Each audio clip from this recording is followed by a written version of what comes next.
100 girlfriends. Hello, everybody. 100 girlfriends. Yeah. Man. You know. Oh, please, Rios, go. Oh, I don't know. He's panicking. He's panicking. Back to me. It was a break week. Wait. It was. Yeah, I got it. We had a. I will never again. You know, complain about break weeks. No, okay. No. That's totally something completely separate, unrelated. Yeah, it's not like he went to Backtrack Reacts stream or something. It's not like if you want to see Rios guest appearing on Backtrack Reacts, you could go to Backtrack Reacts and go to his archived live streams or anything. Yeah. I mean, to be clear, I'm only in the chat. You know, I'm just in chat and actually. Wait, you were in the video? No. I was in the chat. Wait, I'm just finding this out right now. Richmond made it seem as if you went on his stream. No, I was at work and I was like slipping little chats in while I was like going to the printer to scan things. Richmond, that's not cheating on me. Richmond, he's one of our fans. He's gonna love this. He's gonna eat this fucking up, bro. He was like, oh. I mean, you saw the screenshot I sent you of what I chatted in the chat. So that's. Yeah, but I thought that was like your justification for being on the stream. Oh. I figured it was what I assumed happened was you went to his stream, got to talking, and then Backtrack was like, "Oh, you want to come on?" And then Richmond was like, "Oh," and then you typed in as you were preparing to go on, like, "No, this is my justification." That's how I understood it. Oh, no. I mean, I wouldn't have minded being on the stream, but yeah. And just so you know, I'll allow it. I mean, unfortunately, he streams while I'm at work, so like I can't actually like do it. Like I mean, like I said, I was literally like sneaking in text while I was like going to scan things in the printer. So it was like, I see. I really shouldn't have been doing that, but yeah. Well, anyway. I bequeath forgiveness. It appears that you were not cheating on me. So it was like in the romance comedies where they have that big misunderstanding at the third act. You know, we managed to what's the word, reconcile right at the end. Damn. Yeah. No. Yeah. I will never again. You know, now I finally say it. I will never again complain about break weeks because I mean it seems that whenever there are break weeks, that just means Nakazawa is cooking, and you know, it's almost like people need time to make art. Yeah. So if you want to make it like one new chapter every other week, you know, I mean, as long as the quality is like at this level, you know, maybe once every month. Maybe two chapters a month isn't so bad, you know? It appears to me that this character, who I'm going to need to remember the name of, Kimari, I got it. What are we calling her? Are we calling her Morikita or are we calling her Kimari? What's the first name? What's the last name? I mean, it kind of just depends on how I'm feeling at that specific moment in time. All right, I'm going to, Kimari. Like, if I'm feeling cute, I'll call her Kimari. If I'm feeling respectful, Morikita. Gotcha. Yeah. I'm never feeling respectful. That's a lie. It appears to me that Kimari is exactly what we needed to amplify the writing of this series. I don't know. There's something. She's got a subtlety to her. She's like a fine wine. If a lot of these girlfriends are like just straight Kool-Aid powder inserted through the nostril, you know what I mean? Like you get to a Tama, you get to a Sue. Yeah. It's just like, I mean, a Kusari. Yeah. I mean, these are drugs galore, like drug concentrate, like. Yeah, but then every once in a while you get a Shizuka. You know what I mean? And a Shizuka is like a fine wine. That's like a character that you could see in like Your Lie in April. You know what I mean? I've never watched that show, but I assume it's really good. I hear good things. You know, one of those like, oh, it's like a deaf girl and she plays piano and they're in love and it's beautiful and you'll cry. Anohana, I don't know. You know what I mean? Like there are characters every once in a while Nakamura drops just like a real, it's like he takes a fucking character that could exist in anything else and it has none of these wacky shits and he puts them in this wacky world and it's just a beautiful thing. He plucks them from some like the like mental mindscape of a artist. Like I was gonna come like a manga artist is about to come up with like an idea for their own story. He just takes the idea out of their head. Like I'll use this. Yeah. Have you guys ever been writing and you're like you have this idea for a character and you're at work and you're like, oh dude, when I get home I'm writing that, and then you get home and it's fucking gone? Nakamura did that. Yep. That's actually why. Sorry, good. Yeah, when this series is over, there will be no more new characters because they will have been all taken for 100 Girlfriends. The history books will show that writing was actually it ended. Writing as a concept ended after 100 Girlfriends ended because he took all of the character concepts. It's like how people say you may have heard the concept of the end of history. Now we're hearing the end of manga. Now there'll be no more new evolutions, or at least the end of harem. There'll be no new evolutions within the harem genre because they will have done believe that. Everything. Don't think think there's anywhere to go from here. No, you know how people like dumb people try to boil down and simplify stories to be like, there's only like 3 types of stories, or you've heard that shit, right? Like the hero's journey. I'm one of those people. No, Rios. Listen, when you do that, it makes it appear as if all you need to do is read 3 stories, and that's all you need. Oh no, definitely not. No. Listen, I've read. I mean, well, I guess to people who to people who criticize, yes, I'm sure that is how it looks to those people. Like from the perspective of someone who does sort of subscribe to that worldview. I mean, it's more just like, you're choosing to lump the complexity of reality into like a mental abstraction for the sake of this. It's like making a map. You don't confuse, as long as you don't confuse the map for reality, then it's just an aid to help you navigate through the world. But yes, there are people who cannot separate map from reality, and yet for those people, please just deal with reality. Don't try to. Well, I've talked maps about, will only lead you astray. Yeah, for sure. Very well said, by the way. I liked that metaphor. But like, I'm one of those people that had like, I don't know, that fucked with me for a little bit. Where like, because there was a Vsauce video where it was like, how many new types of songs can we make before we've made all the possible songs? And there was a finite number, because he basically was like, okay, it blew my mind to realize that there was a finite number, and I hated it. I remember thinking like, no. For me, that's like a comforting thing. It's like, oh, okay, there's not infinite chaos. There's a potential for order, and I want infinite chaos.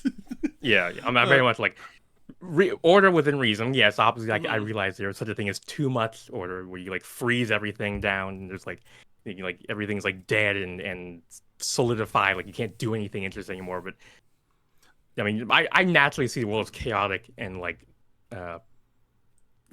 all over the place. So being able to impose order on it is good for someone like me. Fascinating. I do want to you know that meme with Obama putting a medal on Obama? Oh, yes. I'm just going to self-congratulate us. I think we've won the award for the deepest first 5 minutes of any manga review. This is like anyone who's like, oh, wow, these guys are talking about 100 girlfriends, and we're like talking about like, I don't even know what we'd call this. Whatever the fuck. Maps versus territories, basically. It's just the classic.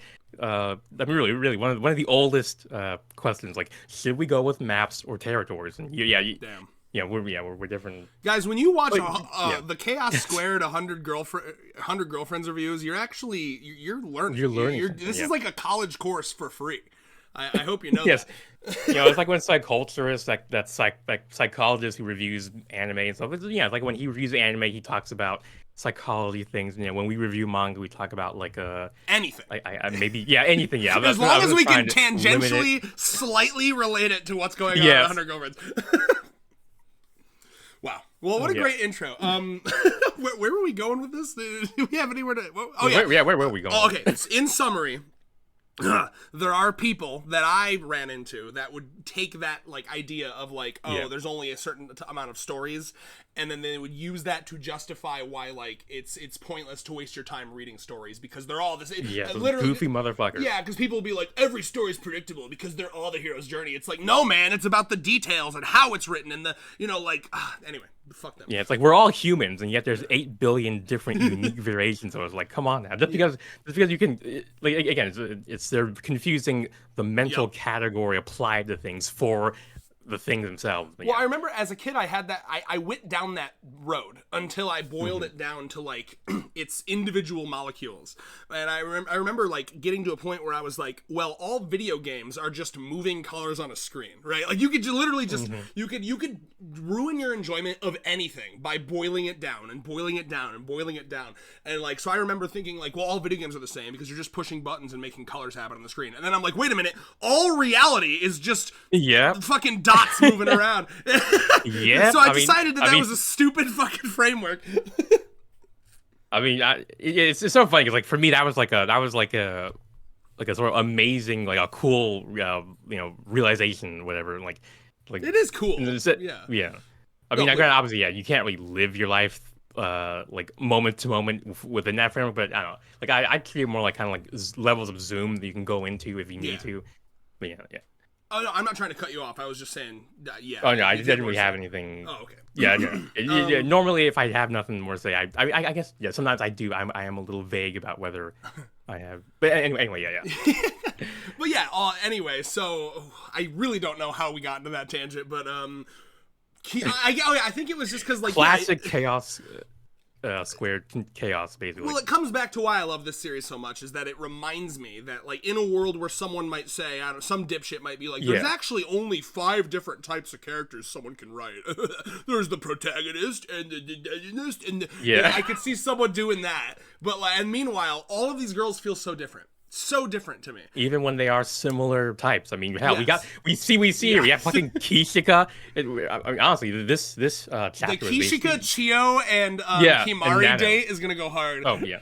Yeah, this chapter we're just getting all the main synergies out of the way. Like, they had obviously we already talked about Kishika and Chio, but even like there's that scene, little shot where Nano and her were both being like they're both just looking on the crazy shit going on. I'm right there. Dead eyes. She's already making such good friends. Oh my god. I mean, they're similar people, but they're obviously different. It's like so different variation. There is so much to talk about in this chapter. I feel like we just got to jump in. Like, literally every single page has something happening. Every frame of painting.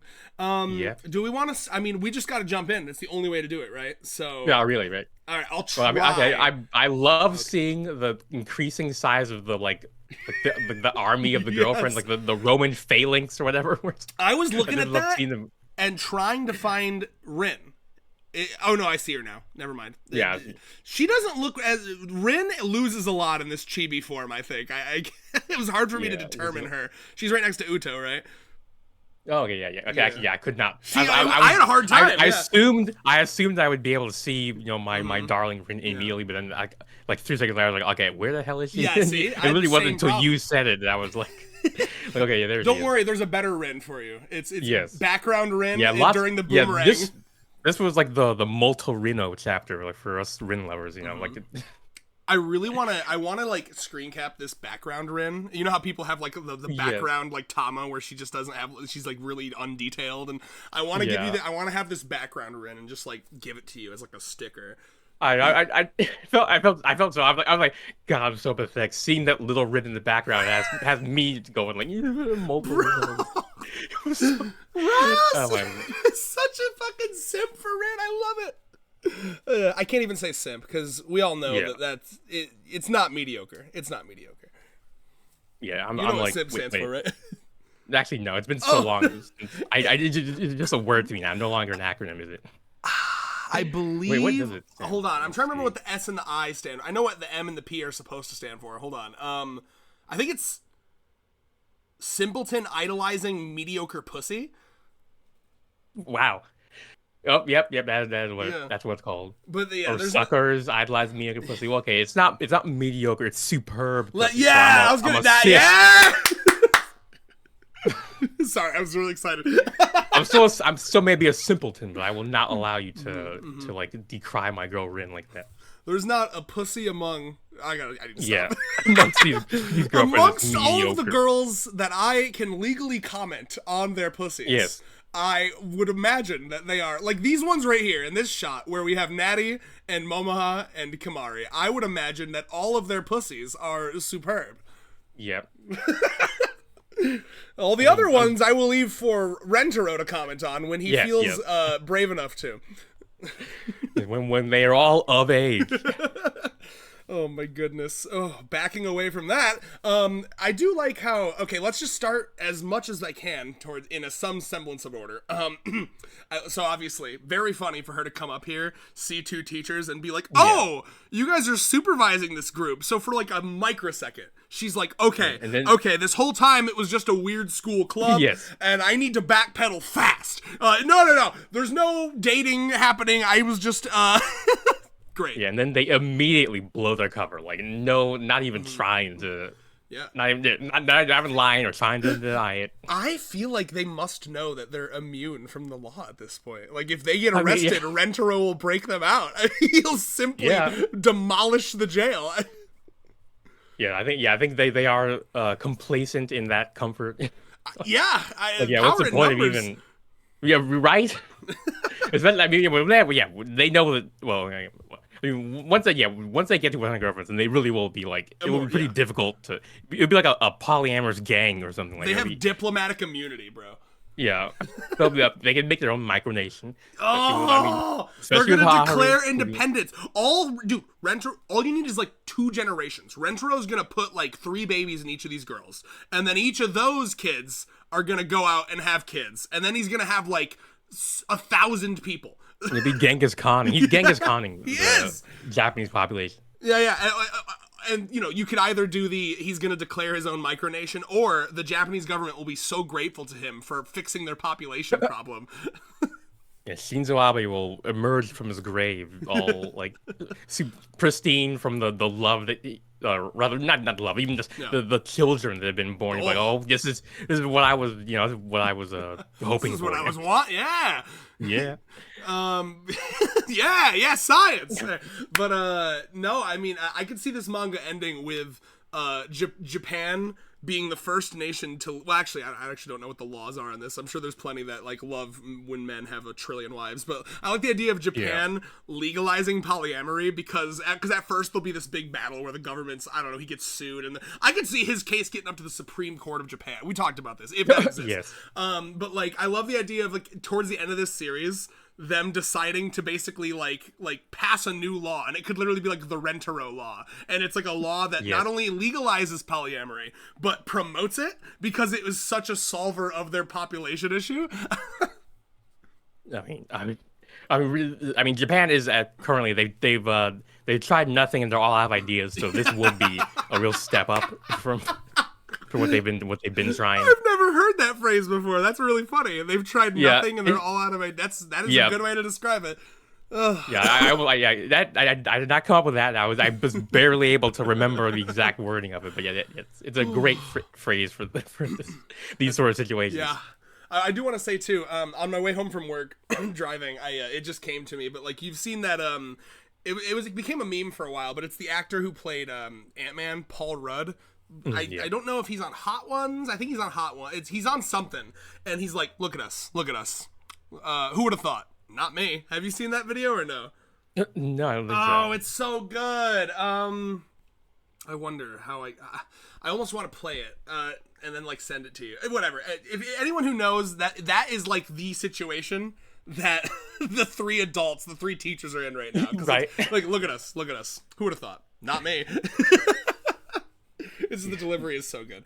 I do like that the boomerang there's a couple moments in this chapter that I wanted to mention where things just appear out of nowhere, and it's like kind of a thing, right? So like the boomerang just appears and they're aware of it. Like I like that, at first it's like, oh, that's like a boomerang, and then it appears physically, which honestly it's kind of a bit of return to form. It's like the old style where like, especially in like, I guess like in the content after season 3 around there, and up until like probably like, I don't know, maybe like, I don't know, chapters like 180 or whatever, they would do like, they would have a gag in the forefront of a panel, and then like the next page or the next panel, you would see the soul would be, the soul. Yeah, you see like the punchline of that gag in the background. That soul, the Hahari soul leaving gag was a good example of that. There were some other ones, but yeah. And then 100 Girlfriends entered its gritty realism arc. Yeah. Let's call it that. Oh my god.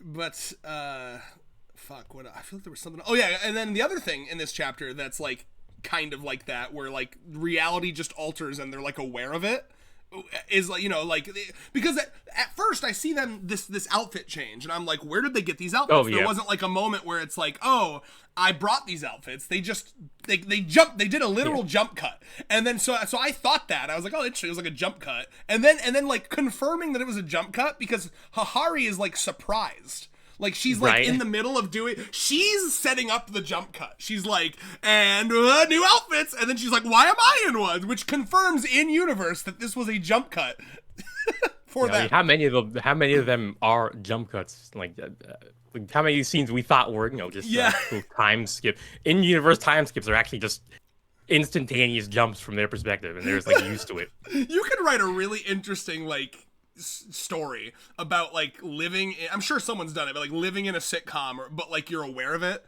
And it's like you're going to fucking what's the Marvel show? Oh God, Scarlet Witch one. Yes, that's Scarlet Witch. WandaVision did this a little bit where like they would like start arguing and then she would like cue the credits and then like it would like boom, and like from his perspective it would like be the next day. Like that was so cool.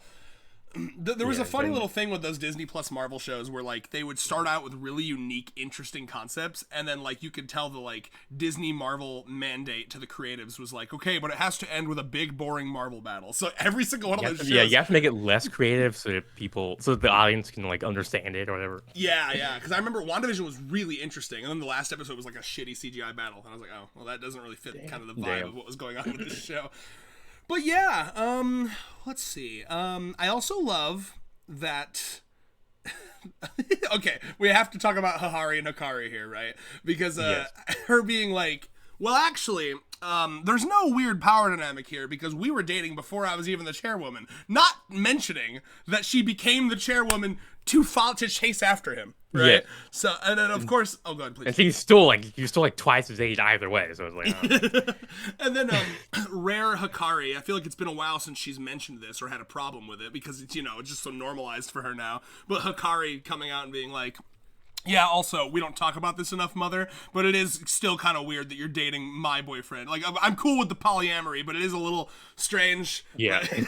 There will inevitably be a moment where Rentero's dick, still glistening with my juices, enters your hole. And, like, there's a conversation to be had about that. Yeah, we're going to become Eskimo sisters, which is not what I would like to be with my own mother or my own daughter. Well, I'm sure Hahari would be fine with that. Oh, yeah. She'd be like, we're even closer now, Hahari. Aren't you happy? Scandalous. God, there's some good fanfic opportunity there. I've seen a lot of fanfic with Hikari and Karane and fucking Rentero. Where is the Hikari and her mom fucking Rentero at the same time? I think there was at least one like that. Yeah. Write it. Yeah. Fans, I'm putting out this request. Yes. If you're listening, fans, please write it. And of course, a reminder. Exercise your creative muscles, Yeah, it's good. That in times like this, where AI slop is taking over and fascism wants to crush every creative spark that you have, write a fanfic about a mother and a daughter fucking a high schooler. Yeah, human slop is infinitely better than AI slop. Facts. That is, I love that, right? Like, even if your writing is garbage trash, it is better than what capitalists are burning down forests to create. Damn. Yeah, that's actually a really evocative way of phrasing it. That went hard as fuck, didn't it? Yeah. Thank you. I do love it. I was looking forward to this, and it was just as good as I was hoping. For her, literally just shaking, like, "Oh my god!" Yes, poor thing. I've been working for this. Yeah, her mind is really, her world is really crumbling. Yeah, because I have no doubt that when she has like meetings with the superintendent, Hahari's in her like serious mode that we see her being able to go into. Right? Yes. Yeah. But it really is like at the end of like a corruption arc where she's like my last like ounce of like I was holding on to this image of this person to keep me going, and then they turn around and share and like, yeah, I knew the whole time. I was in on it the whole time. I've been like, it was corrupt from the start.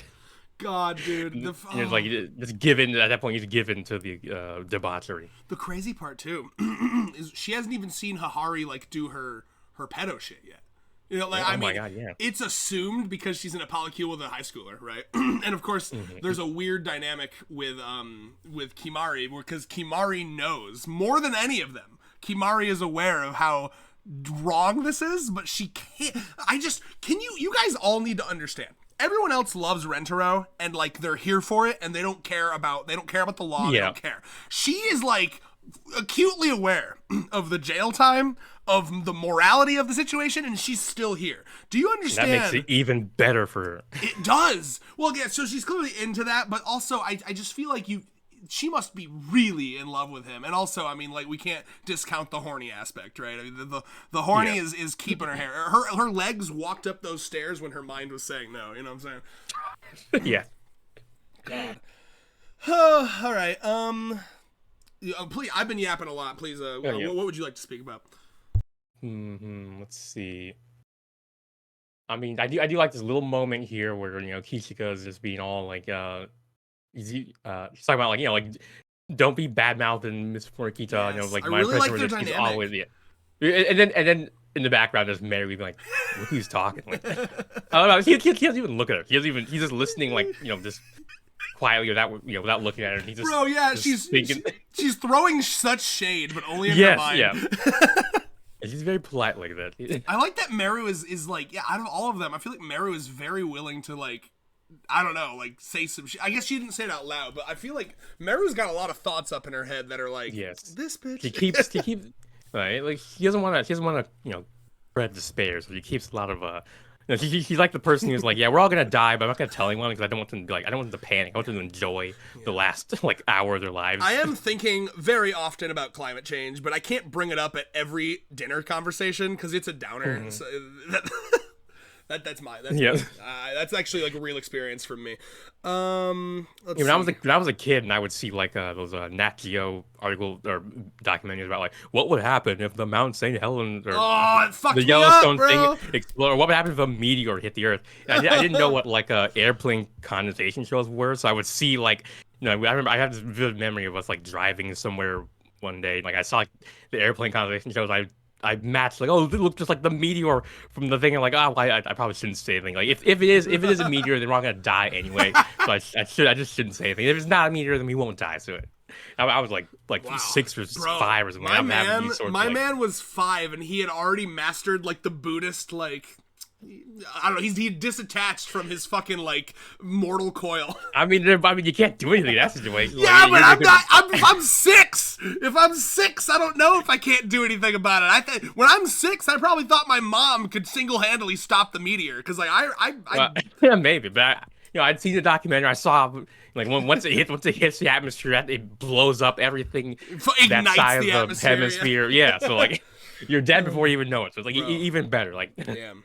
Like I'm the unlucky one because I saw the meteor out that hits and now I know we're about to die. Oh my god, Rios is a special kind of person, man. I'll tell you what, that's some crazy shit. Yeah, I was like, before I was socially anxious, I was like worldly anxious. Me too. I got over it. Yeah, I got over it just to become socially anxious. You were worldly anxious at like 6. I was my worldly anxious phase came when I was like 15. Damn. Yeah. And then ironically, I was too unaware of myself socially, so I didn't actually become socially anxious until like college age, and then I and then I had like a fucking, it was weird. Anyway, but I do love I do love this from Kishiko where she's like, yes, I mean, she's really stop making fun of her. She is really respectful. She's an amazing person, and I always imagined her as like a super stern person, but to be flexible enough to date a student, wow. Yeah, very proud. Like, I'm very proud. And like for her, I love it too, because this dynamic is, I was so happy when I read this part, because this dynamic from her where she's still, while she's in the relationship, being like, no guys, this is really bad. And I like that turns her on. Like if you convince her that it was okay, she's like, okay, actually I like this relationship less. I'm into it less now. Probably, but that would be kind of sad to think about, because that would imply her like her relationship with Rentaro. Yeah, that would require that'd be a character growth moment. That would actually she has to separate out her lust for breaking the rules versus her love for Rentaro. I actually choose, I don't want to view it like that, because like to me, if you view it like that, it actually makes her like way more of a pedophile. Because like all of a sudden she's not here because she feels like a genuine love and connection for Rentaro, but she's here because of the, ooh, it's so bad that I'm fucking a kid, like that's kind of weird, right? Okay, well, what I mean is like she has to figure out which, like, is it that, or is it like, is it something deeper than that? No, that's what I'm saying. I'm not dissing your idea. I'm just saying I hope it's not. Well, yeah. I mean, the point of that is the tension between those two possibilities. I don't like that. Oh, okay, yeah. Now you're like those people during the Nano arc who are like, oh, I don't want my girl to suffer, so I want to end before it's like it had the chance to actually wring out all the dramatic tension that it could. Okay, fair, fine, okay. Yeah, I don't think Nakamura would end it on a note of like, I guess does Hohari count? Like, I mean, she's the closest we have to like the actual pedophile lover boy, She's whatever, just like more a obvious certified about it. pedophile. All of the adults in this group, make no mistake, are engaged in pedophilic activity. We love them because they're fictional, but they all are. It's just Hahari is they're a lot all more... striking an A minor. A minor. Yeah, actually, in fact, when I showed Allie this character, she actually said to me, "This is what Hahari should have been," because she's a known hater of Hahari. But yeah, I mean, it's a self-aware Hahari who's like, yeah, you know, this is pretty bad, but like, he makes me feel things. Good. You know, no, I understand where you're coming from. I would say that like to me that feels like a tightrope to walk, where like of course, you did it that's wrong, why I want to watch it. Like I mean, I haven't really meant that. I am the kind of writer who wants to like to a point. I do walking them tightropes and like, yes, look at like watching me walk this tightrope and pull it off. Like you just gotta land the 10.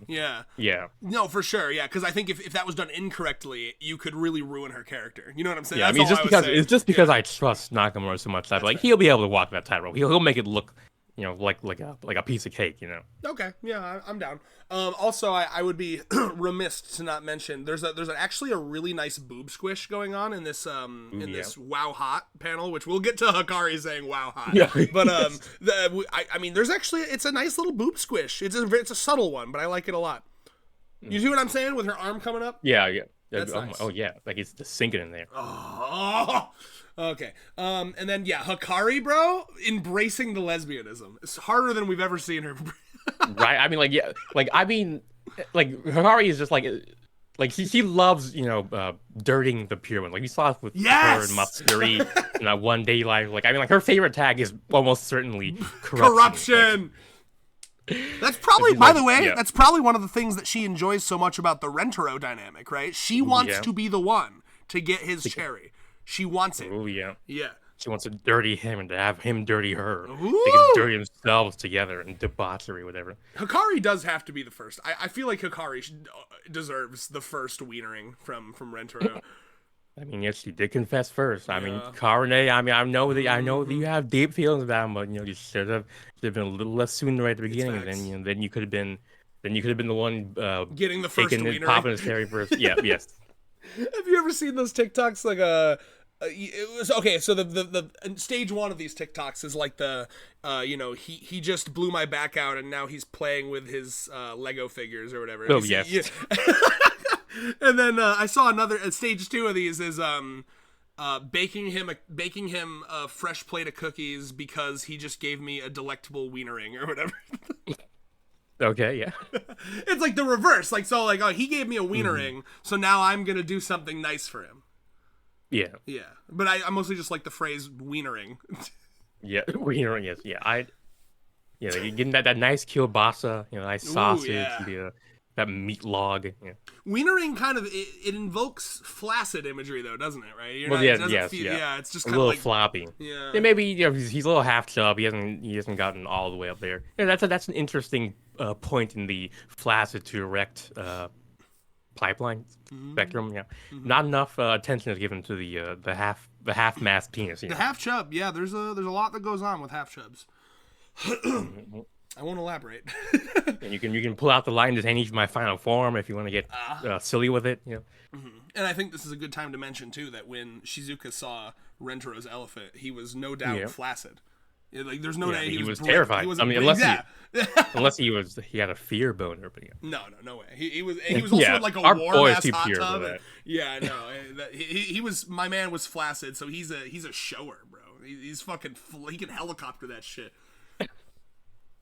Proud of him. I mean, if it's so, I mean, it's okay. It's not a giraffe. Wait, so that means it's not long and like thin. So an elephant, that means it's short and thick, or is it just normal length? When they say elephant, they mean like the trunk, right? Isn't that long and thick? I mean, I guess, but Shizuka specifically contrasted against a giraffe, which presumably we're talking about the neck of it, right? So it's a fatty at the very least, right? Yes. Which is what's the only important. Question is it like a short, like is it like a battery, like a circular battery type things? Oh, and that concludes the talking about Rentaro's dick segment. Yeah, we'll leave that to Hahari. That's her territory, actually. Hahari or Hikari? We shouldn't. Honestly, either or. We shouldn't be encroaching on these women's territory. They'll come true. after us. Yeah, they'll find a way. Okay, so this moves on to one of my favorite segments of any new girlfriend. Rentaro psychoanalyzing the girl. Yeah. Yeah, I'm over here like, okay, Rentaro, don't Rentaro Nakamura, don't pull that incredibly logical and likely true psychoanalysis only to undermine it with a self-effacing disclaimer shit. Like, I know Rentaro at least. He's read a bunch about relationships and psychology and his backstory. Then again, it may be precisely because he knows about human psychology that he's tactically deploying this 100%. disclaimer in this moment. Like, clever boy. Okay, you got me. Yeah, I was. Sure. Go ahead. Finish what you're saying. Sorry. Yeah. I was against you at first from top, but you pulled me back in right at the last second. No, that's exactly the thought I had too, right? So he says all this stuff, and him being like, well, it's just my conjecture. It's just because he wants to be happy or nice to her, yeah, right? She's like, wait, whoa, and anyone else would just kind of like, tease them about it and be like, no, I'm right, but it's Rentaro, so he's like, well, she's saying no, so maybe I'm the crazy one. Yeah, if my girlfriend told me the sky was pink, then I would believe the sky was pink. That's facts. I'll gouge my eyes out till I believe. Yeah. But I'll change my photoreceptors so they perceive it as pink. He would. And what's cool about this too is more confirmation that Nakamura watches, or maybe I guess he would have to read. He'd have to get the Japanese auto subtitles for our content. But you made the metaphor last review about holding a beach ball underwater. Mm-hmm. And then it bouncing back, you know what I mean? And that's pretty similar to the metaphor that Rentaro is making here, which just like, I mean, obviously Nakamura is not actually watching our content, but what I did think, when I did think when I was reading this was like a sense of pride for our reviews. I feel like we are really on the money and on the ball with the writing of this series. I feel like we understand it very well. We got our fingers on the pulse of Nakazawa. And we know exactly what they're thinking. Yeah. Yeah, dude. The ship name Nakazawa. Bro, that would go hard as fuck as a relationship. Good for I ship it. Yeah. We better get invited to the wedding as one of the top 3 content creators. Yes. That'd be crazy. We need to be in the corner, and the 100 content creators really times 5 love the series. I get a mysterious letter like that's all in Japanese. I'm like, what the fuck? Yeah, well, like that first, like the season 1 opening or whatever. Like a fucking Willy Wonka ticket. Yeah. That's sick. You've been chosen. That'd be fire. Please. But yeah, and then so we come back to this getting candy after school thing, which you and I had discussed a little bit, and I didn't know if you had it because you are Rios and this is what you do. I didn't know if you had a chance to go and like Google that and look up the history, or because like this must be a thing in Japan, like the idea of like, oh, it's really bad to stop by a candy shop or after school. I mean, you're supposed to head straight home and like change into your casual clothes. You can't be in your school clothes. Basically, you're not supposed to be dilly-dallying on the way to what you're supposed to. I mean, I think it's also just because Himari is like super rule following, so like just regular like etiquette type stuff he takes super seriously. Right. It'd be like if someone was like, today we're gonna eat and put our elbows on the table. Yeah. It's fun. Like, people do that all the time. I do that all the time. But, especially being as tall as I am, bro. I have to like fucking hunch to like get to a table. It's ridiculous. Mm-hmm. Yeah, but she's one to be like, I'm gonna use the right fork and spoon on the right side of the plate, and all that. It's a matter of societal collapse for her. If you stop using the right fork and the right spoon, we will degrade. Like the society will collapse. The fucking it's over. World Dogs War IV. and cats will be marrying, and it'll be bedlam. Mm-hmm. I don't know if you noticed. I skipped to World War IV. Like we're going right to World War IV. Oh my god! Yeah, you're right. The Einstein quote. I don't know what World War I don't know what World War III will be fought with, but I know that World War IV will be fought with like stones. We'll be fought with knives and plates or spoons that were not used appropriately. Yeah, that's the quote. Yep. Oh man. So, this moment here where she's like, "Oh my god, you cannot do that. It's bad." And she's like, "But that's not a rule here." And you're like, she's like, "Oh yeah, right." Like a bucket of cold. So yeah, I mean, totally. Which it's kind of ironic that Himeka was saying this, because like she would totally be the type of person who'd be like all horny about something that's abnormal, and then something like, actually that's like statistically pretty average. And she's like, "Oh, okay, yeah, I'm not into it anymore." That's awesome. So how do we feel about the outfit changes? So are these help me out with that. So are these supposed to just be like middle school outfits, high school outfits? What am I looking at? I mean, they're just school outfits. Okay. I think maybe like Yaku's probably are like younger students. Very cute. I would like maybe yes, she does look very cute, all looking snazzy with her hand up, and then you got freaking Tama. I like she's got her skirt all, or not a skirt, her dress shirt all untucked, because that's too much work to tuck my shirt into my skirt. You know, she's literally, this is how I was growing up, bro. That's why whenever Moonlight's like, I fucking hate Tama, it's like he would have hated me, bro.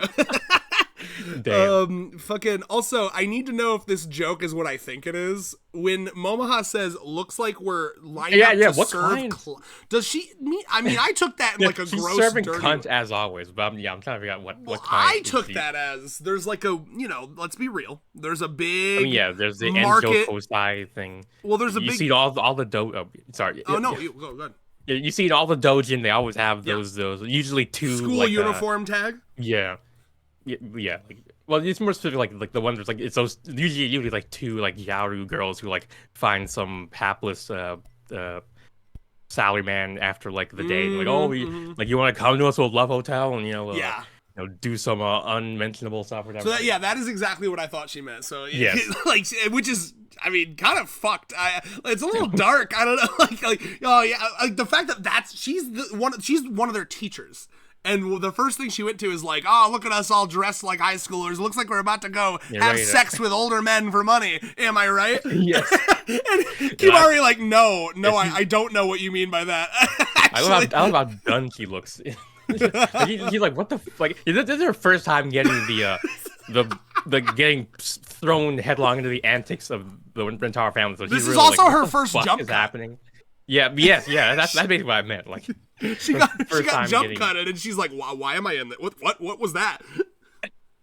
You know what was it Moonlight's theory that like they become aware that they're in the manga once they join the fucking polycule? So like she's just like become aware now of all that. She's like, because she says it took 210 chapters to get a teacher that gives a fuck about this problem, right? So she has joined the ranks of becoming aware that she's in a manga. She's become what's the word, like uplifted into like not into our reality, more like halfway between the manga reality dimension and our dimension. She's like Javelin Spampton, which you will only get if you play Deltarune. Yeah, I have not played Deltarune, so I am playing Kimari in this world. I'm doing like no what, like no what.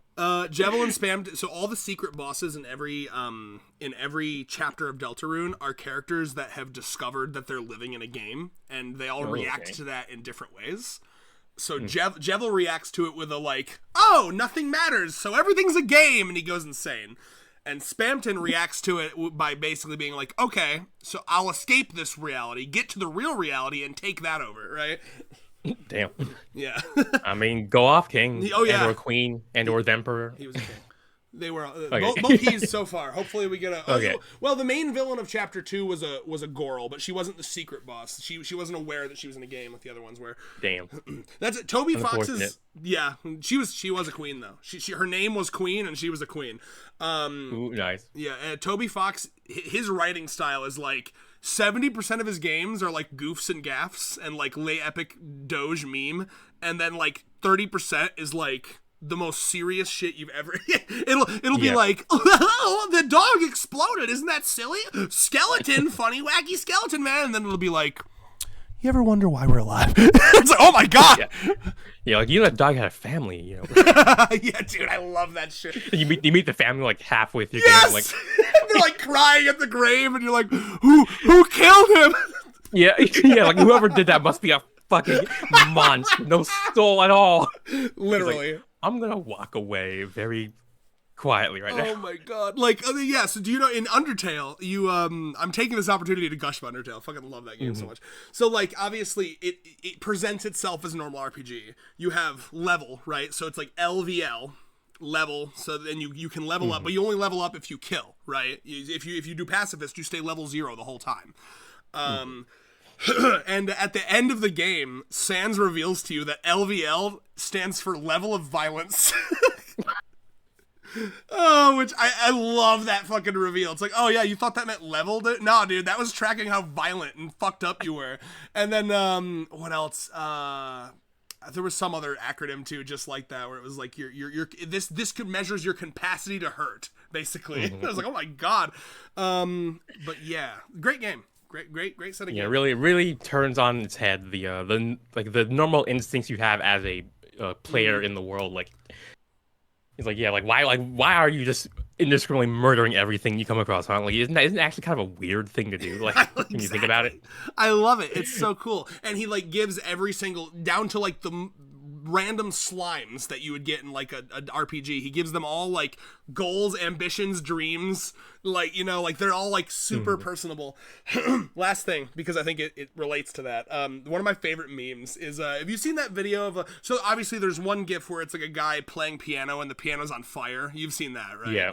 And then there's another one where a guy's he's got this like weird fucking machine. It's like one of these like multi-instrument machines. And he's like pulling shit and fucking I don't know how to. He's like stomping on shit, pulling shit, yeah, hitting on the drums. pedal. You know, yeah, you've seen that all one the too. stops. Yeah. So, no, actually, I have not. But okay. I know how those instruments work. So there's a I'm gonna have to like misquote it a little because I don't fully remember, but it was one of those videos and the caption was Toby Fox writing literally the best song you've ever heard in your life. Wait, hold on, you've got to hear it in one sentence. Toby Fox writing literally the best song you've ever heard in your life, but it's for a secret boss that only 2% of the players find, and his name is Poopy McScoopy or something. Yeah, I might not have seen that particular rendition, but I've heard that that meme. I've heard it before. That's what he does, bro. To Toby Fox, yeah. You gotta fucking go through like 37 hallways and backtrack 3,000 times, and then it's like totally respect it. As a creator myself, I mean, if you could do that sort of thing with writing, I'd be doing that. I guess technically I do because I make references like the most random shit, and if you know, it enhances like, the experience. Oh my god, yeah. But otherwise, it makes sense even if you don't get the reference. Have you heard of a book called The House of Leaves, Rios? I think so. Yeah. That is the ultimate fourth wall breaking book. Like, the book plays games with you. It like deteriorates in front of you. It's like the words are like written in like different fonts and like I've heard of it. Yes. Oh, it's so cool. And then as you read it, like the words get like more and more fucked and crumbled, and like the pages get fucked up. It's like the ultimate like fourth wall breaking book experience. Anyway, very interactive media, but for literature. Yeah. Well, and then we talked about Bill Cipher in Gravity Falls before, right? Like, when Alex Hirsch was writing the Book of Bill, he showed off at a convention. He showed off his like PowerPoint, his like pitch for the Book of Bill to Disney, and one of the things on it was, I want to make the book, the House of Leaves, look like a pamphlet or something. And he said something like, if I could have, I would have had every copy of the Book of Bill come with real teeth. Okay, where's he? Like where's he? I mean, I guess the issue was he couldn't source those teeth. Well, the budget was the problem, you know. Like, yeah. Because he did the same thing with Journal 3 for Gravity Falls. Like Journal 3, like he wanted it to be the real canon journal from the show. And in the show, there's like a magnifying glass, and like it's got blacklight shit, and there's like little like folders in there that have like Polaroid pictures that you can pull out and in, and you know what I mean. But the budget was just too crazy. But he finally convinced Disney because the original sold so much, to make a special edition that actually had all that shit, and it was like $200. Damn. Oh yeah, but it was fucking awesome, and now they go for like $10,000 on eBay, obviously. So we're hoping, because the Book of Bill became a #1 New York Times bestseller, outselling J.D. Vance's stupid couch fucking book. Good on. I guess the American people have some taste. Yeah, that was. I remember when that book was coming out, he was like, "Please help this little fictional triangle beat J.D. Vance." But maybe we'll get a special edition with real teeth, you know? Yeah, here's hoping. Yeah. Anyway. Yeah. they explain where these teeth came from. Yeah, we made sure they're all ethically sourced. Like, here's the name of the donor. What's funny is that Bill Cipher would want them to be unethically sourced. Yeah. He would be like, now I wanted these teeth to be unethically sourced, but Disney made me ethically source them. Oh my lord, yeah. That's awesome. Okay, I also have to give shout outs to Let Me Show You My Usual Haunt, and it's called My Usual Haunt. Yeah, that was great. That was a great little moment in Backtrack React stream where we got to see like the live translation of that. When TJ was there, so he basically talked about how he translated because it literally means that in the original Raws, but yeah. I mean that was it was so stupid. That's stupid, but it was so funny. I mean, you've heard that term before, right? My usual haunt. It's like the joke is like it's such a great little punchline. Like, yeah, let me show you my usual haunt, and it smash cut to the name of the shop and just my usual haunt. It's so stupid. And they still got it even after all this time. They still got it. God, this chapter's so good, bro. I'm crying. Okay, and then so and by the way, this is actually a really good chapter for a lot of characters, but really good for Saki. Yeah, I mean, I mean, honestly, this was like a true the gang's all here chapter. Like everyone got some real nice cameos. You know, I got plenty of Rin action. You know, Iku didn't even do a one butt gag. Yes! It was wild. I was gonna. That was on my notes. You fuck. Yes, 100%. I was shocked. I was like, Iku was a normal person, and like the only gag was her being like a sports club person. Yes, so even better. It was related to her another aspect of her character. This is what I was saying, thief of RPG. This is what I was saying. He was a denier of the Kamari greatness, by the way.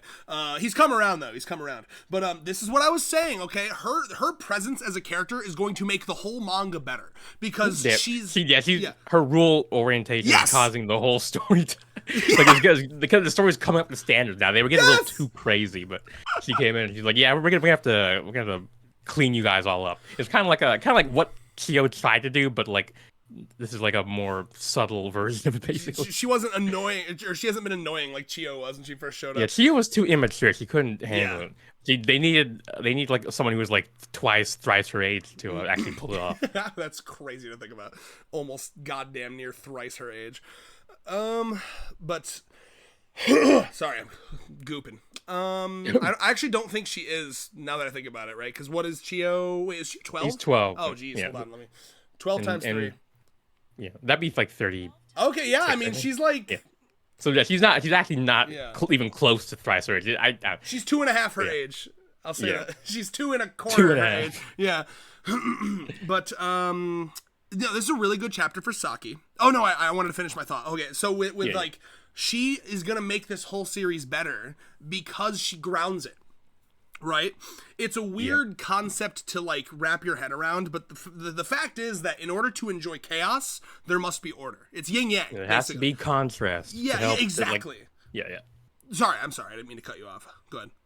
Yeah, I was going to... Because I know what I want to say, but I don't remember how to word it. So you want me to cook for a second, then you can kind of pop back in? Okay, see if I can figure it out. Yeah, so, I mean, like...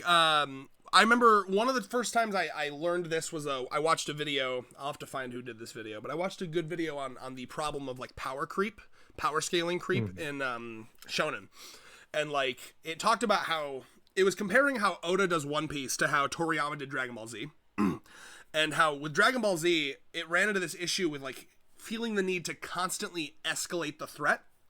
Whereas One Piece... Definitely, yes. Yes, and whereas, so like literally it'd be like, I'm going to destroy the planet, first I'm going to destroy the continent, now it's the planet, now it's the universe, now it's the multiverse, and like, you just start to like, this means nothing to me.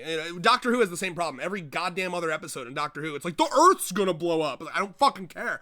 You know what I'm going to care a lot more about? Like a personal story about like one family you get me to like, and then like something happens to them, that's just writing 101, baby. But, this video compared how Oda did One Piece, right? And what Oda does in One Piece is so genius, where like he'll have an arc where it's like super serious, oh my god, the crew almost died, this fight is the hardest fight Luffy's ever had, and then from that arc we will kind of de-escalate down to a more silly, low stakes, like, okay, now we're just kind of fighting like a silly, wacky, annoying guy, and then boom, from that we go back to a serious arc, right? And it's just like, you have to have contrast, just like Ryo said. So like, it's really important as we've, coming off of wacky ass Hasua, which is like I think the pinnacle, the peak example of how wacky this series can get, right? Just like wow, I mean, look at this person.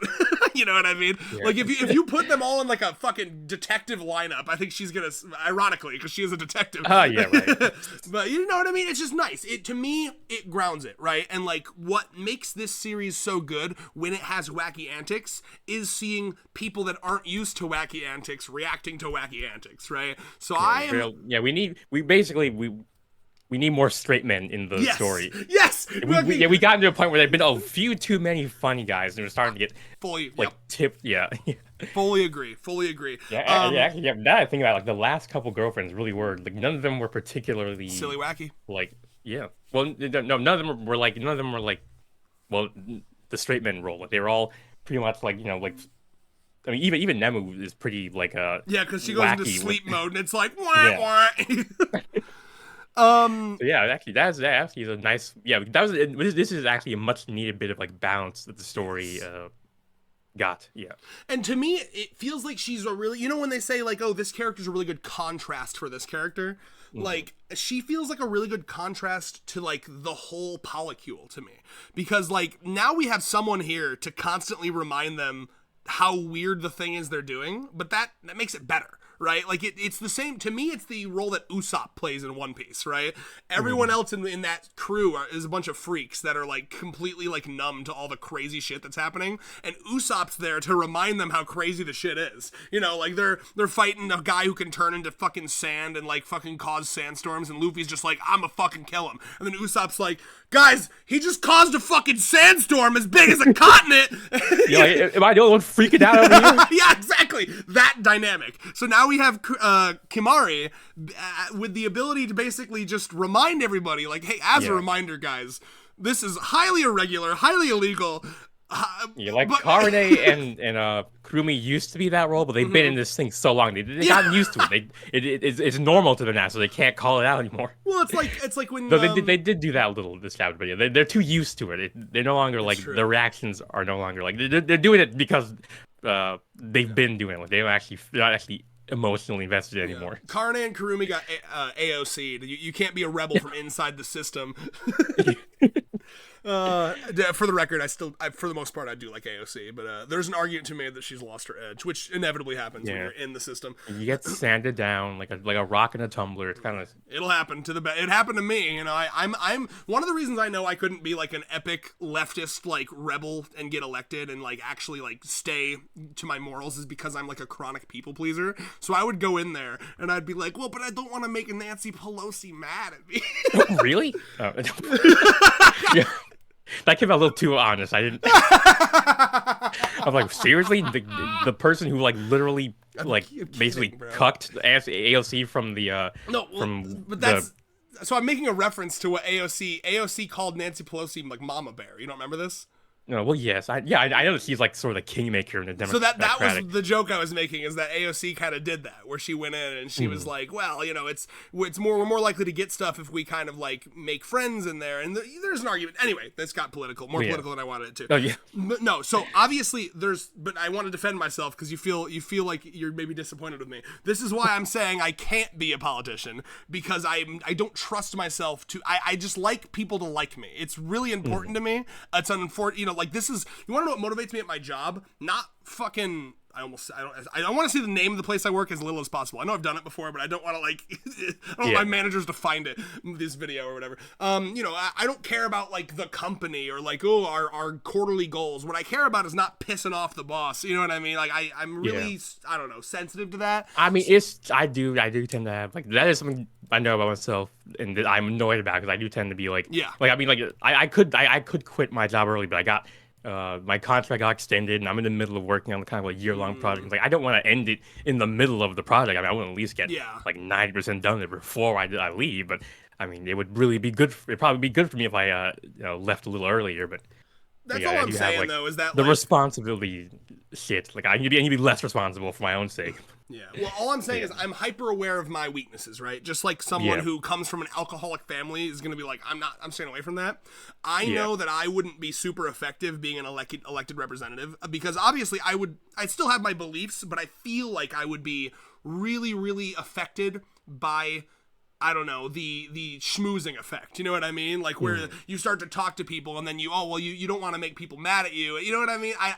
The reason I wouldn't be effective is because I would be really, really resistant to being schmoozed, and then they'd be like, "Oh, okay, this guy he doesn't want to play the game, so we're gonna." Right. And to clarify, it wouldn't be a money thing. I want to clarify, it wouldn't be like a corrupt money thing, right? Because you know, we've had this conversation. You know how resistant I am to like the money thing. I don't even want to open up a Patreon for this because it feels gross to me, right? So I wouldn't be like corrupted by the money interests, but what I would worry about is like the idea, I don't know, the idea that like people would want me dead. Like no matter what you do, half the country wants you dead. Like that's essentially the lived reality of a politician in this country.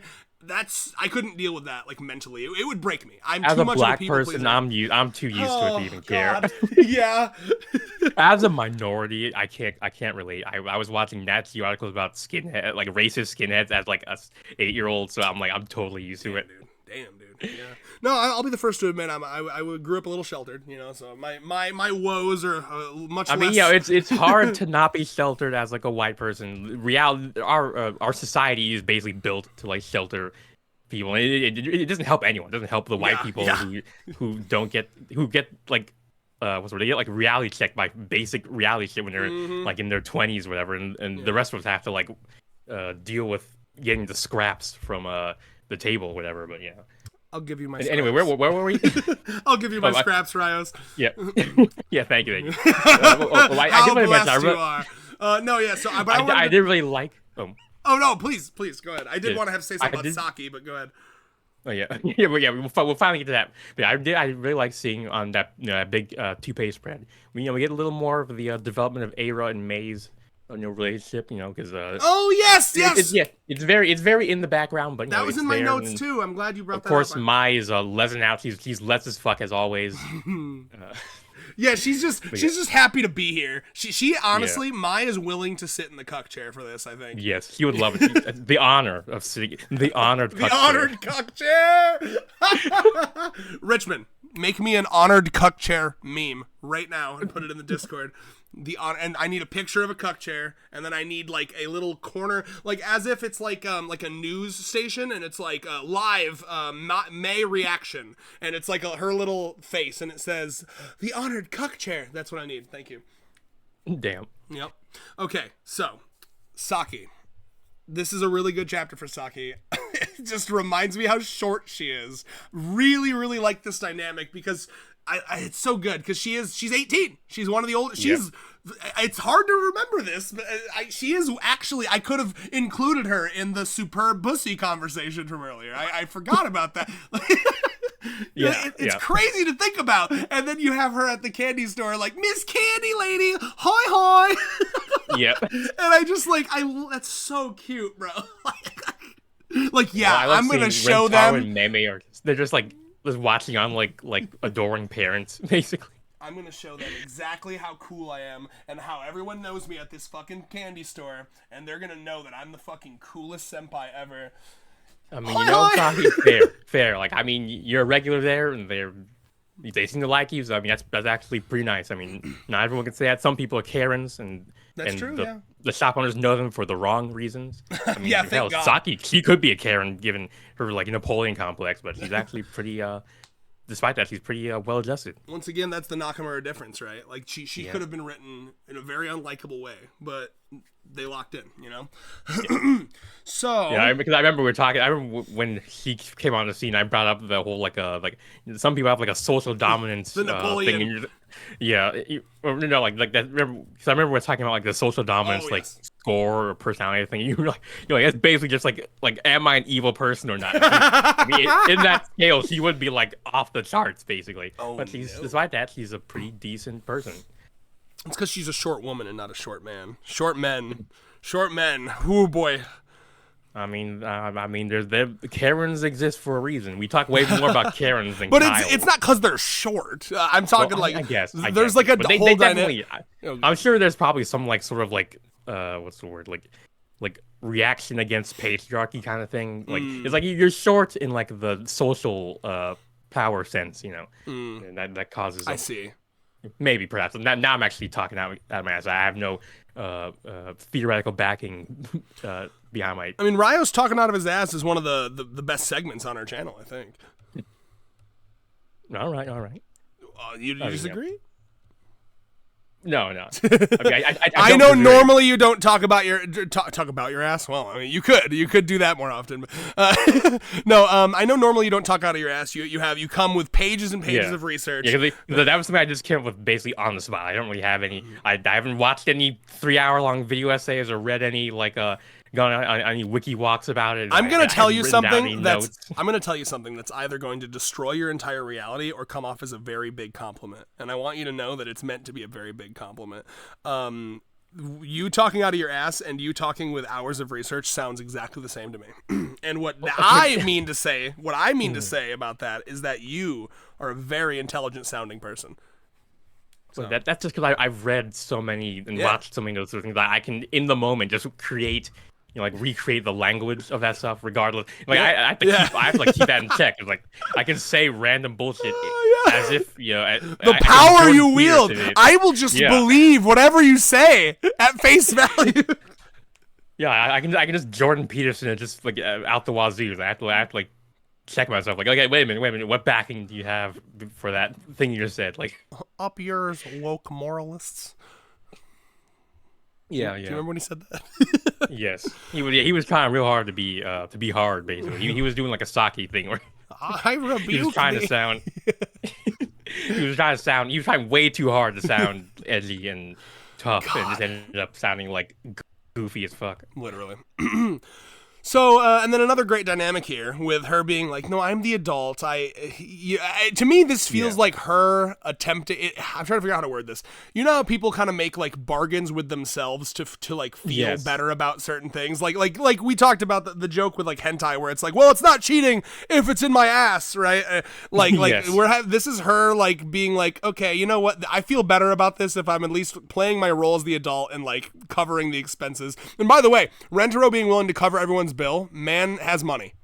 I don't know how. I mean, maybe it's the Hahari allowance. He's I'm going to give you $10,000 a month. If you need any more, bro. Yeah, I mean, I love the idea that essentially Hahari's you need time to be able to tend to all your girlfriends. So you can't be wasting time working a fucking job. So I'm just going to pay all of your living expenses so that you can continue to be a great boyfriend to us. Yeah, his parents where's all this money coming from? It's don't worry about it. Don't think about it. My divorced parents talking to me separately. Yeah, potentially divorced parents. Moonlight told me that you two are divorced, so get out of here. Yes, so now I believe it wholeheartedly. Rentaro watching theory videos about himself in universe.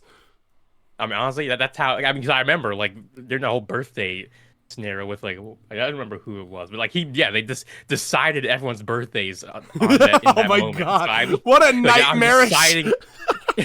I'm deciding my backstory right now. I'm thinking. Someone asked him what's your backstory, and he's just it's currently being generated. Hold on.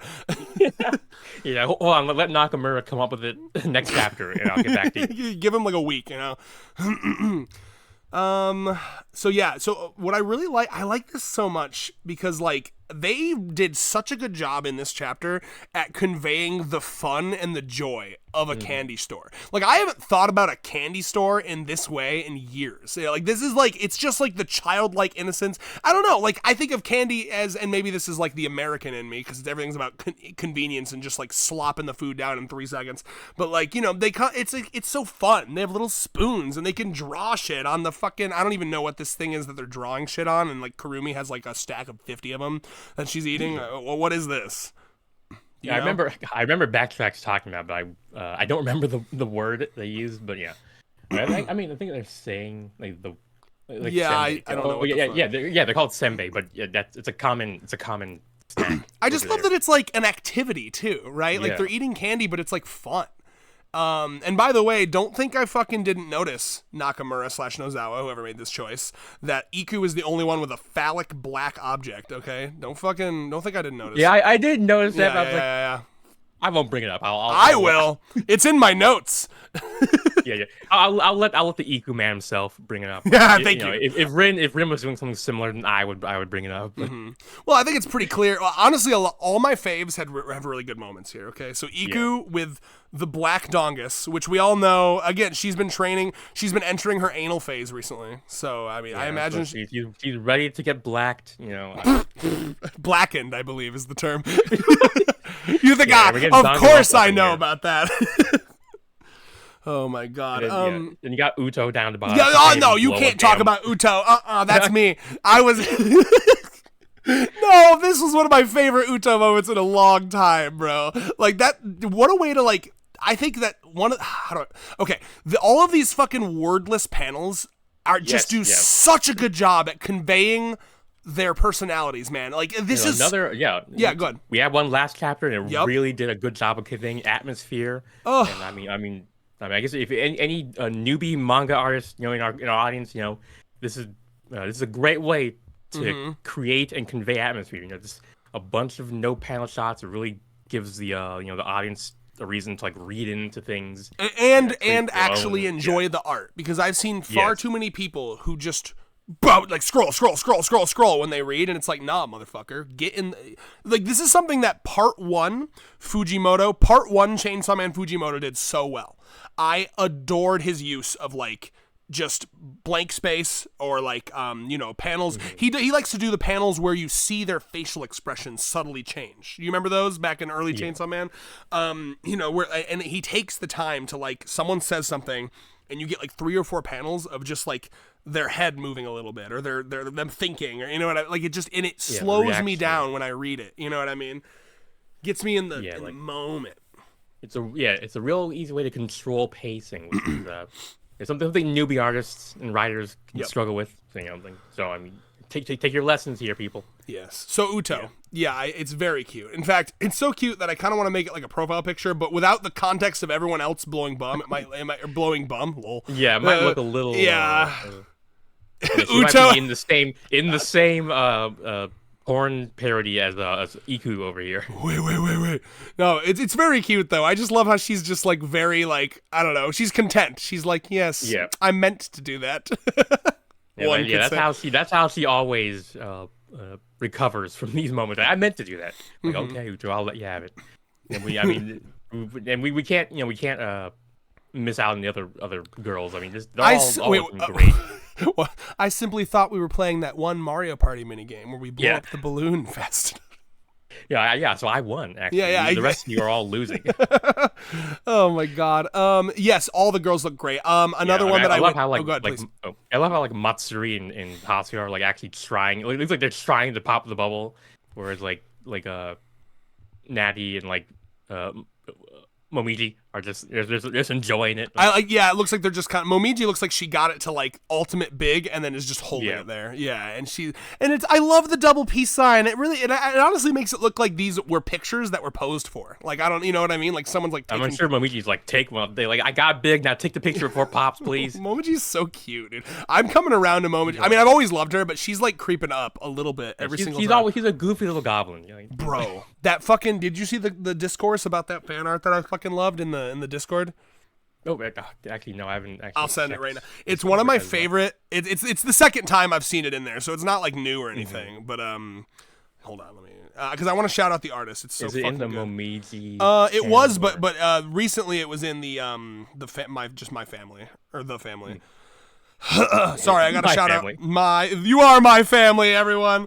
It is oh my god, Opindor Pike on X. All right, here, I'm gonna send it to you. Or actually, I'll at you. Bing bong. There you go. Go look at it. And in the meantime, I will show it on the video because this art is fucking incredible. It's so fucking peak. It really is. Oh man, hold on. Please. Okay.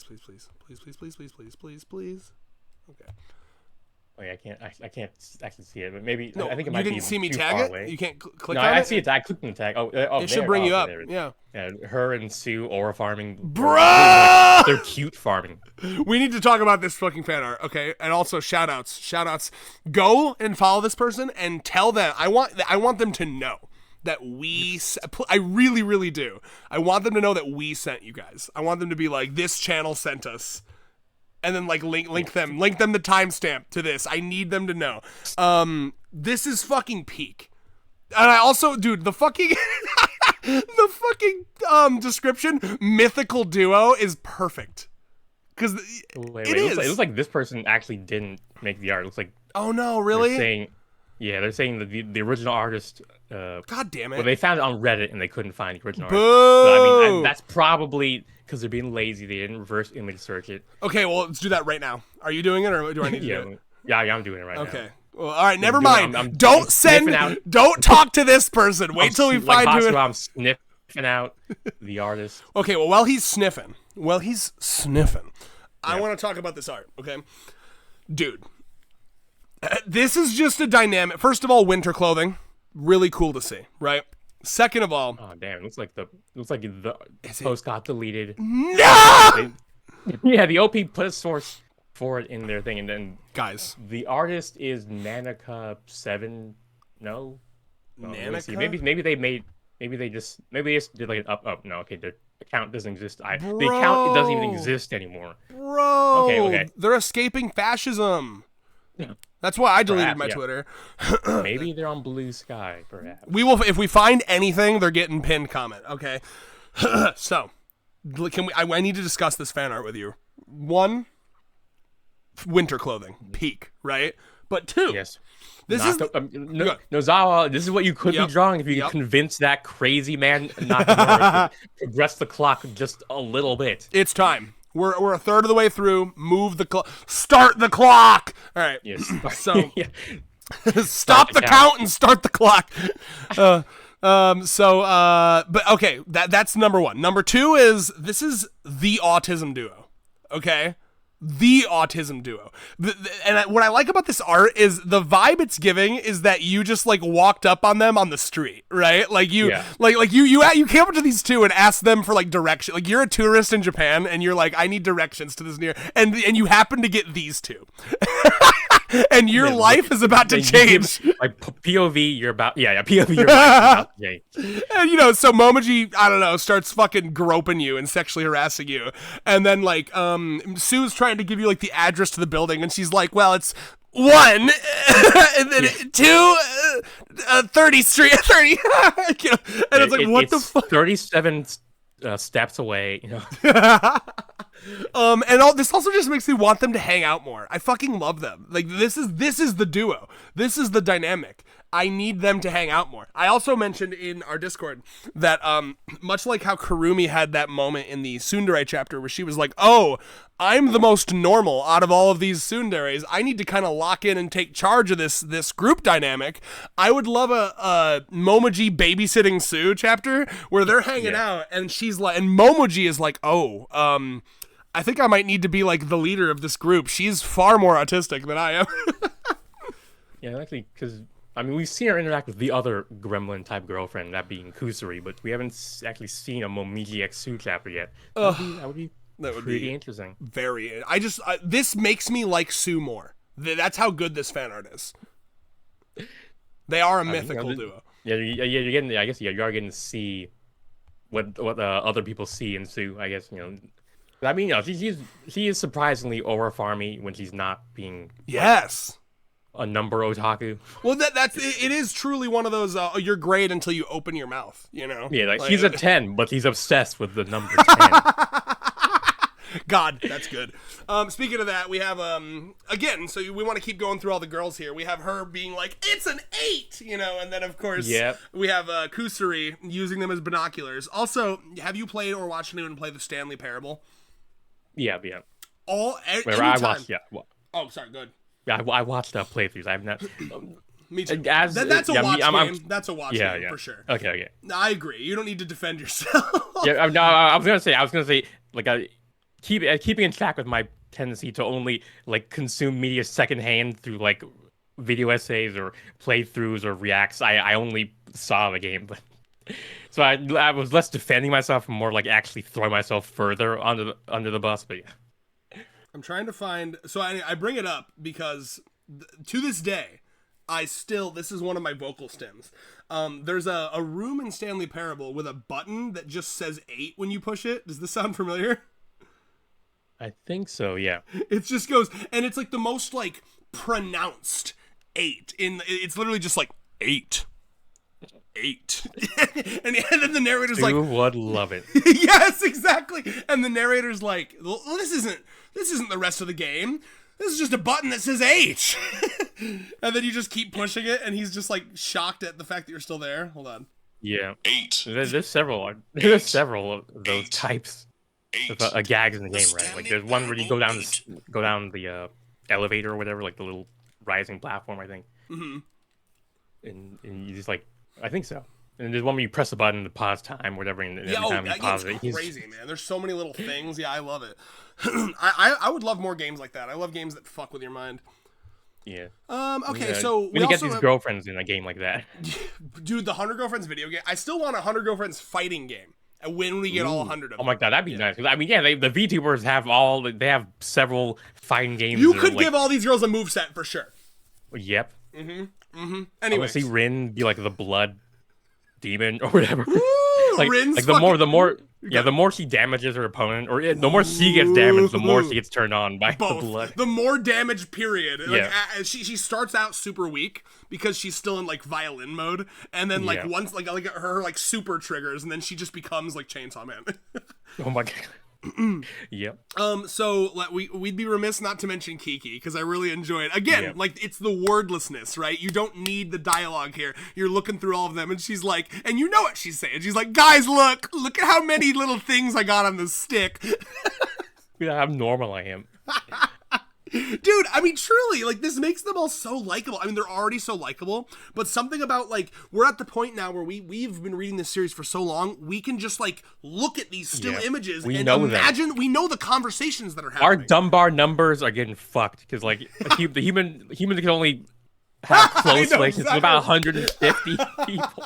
So, 10 years later, when there's 101 people, main characters, and they're probably going to be other side characters, I bet, and we're going to be fucked. Like, we won't be able to even recognize people in our normal everyday lives. Valuable brain space for connections with my family are going down the tube for this series. It'd be like how like people who grew up with like Pokemon, like they have like an actual part of their brain is dedicated to like recognizing Pokemon. So we're gonna have that, but for recognizing the girlfriends. I do. I think I already have that. Thank you, Nozawa. Yep.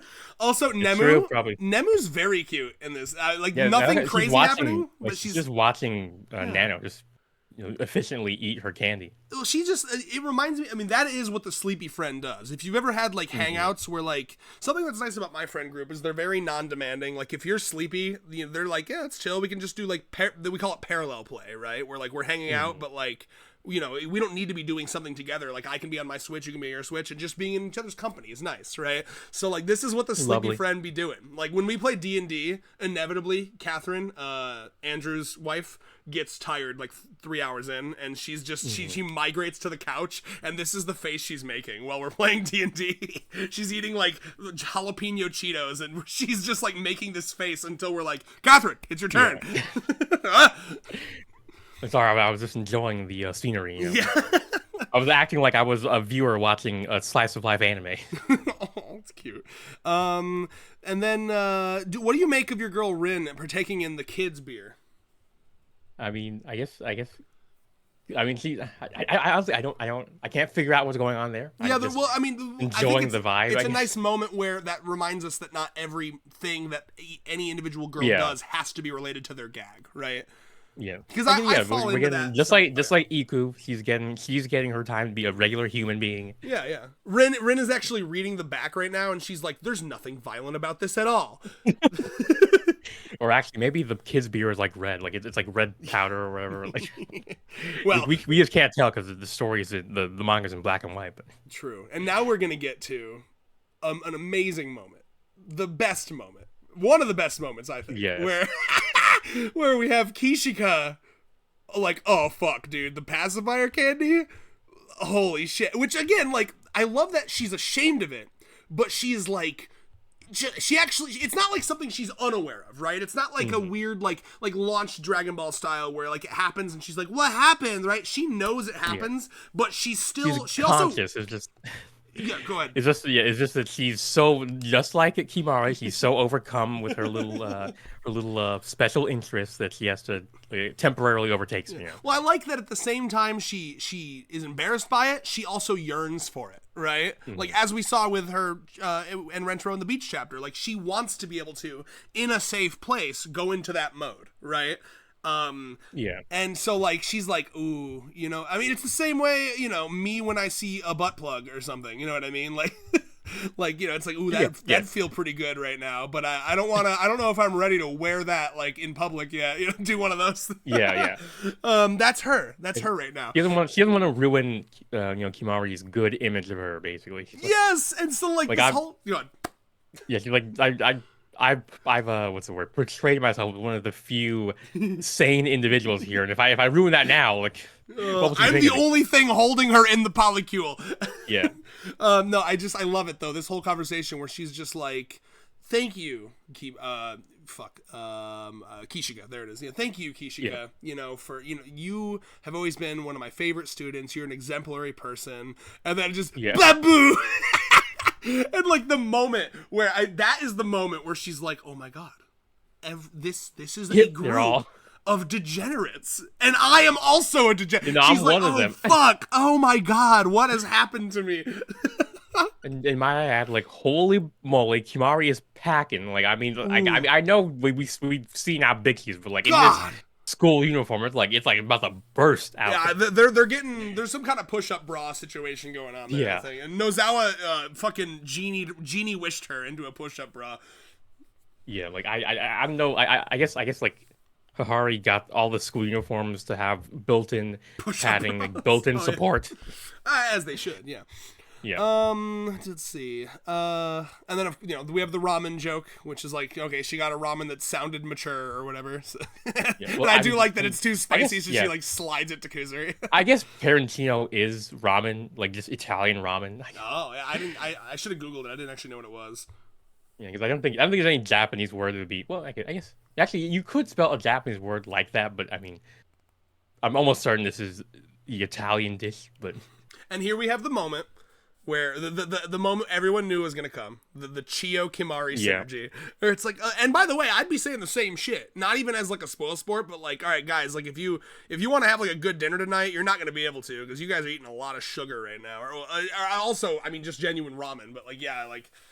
That's some shit too much carbs. Yeah, you're eating too many carbs. That's some shit you start to think about when you get old, like me, bro. You're like, oh, see, if I eat chips now, it's gonna make me feel. I'm gonna like have like a weird like spike and crash in my blood sugar, and I'm gonna feel gross when I get home, and I'm not gonna be able to play video games because I'll just be napping on the couch.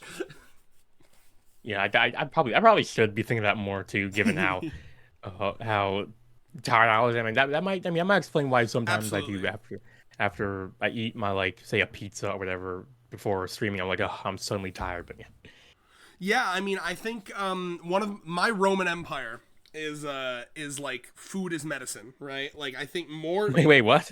Wait, what? Can you explain the?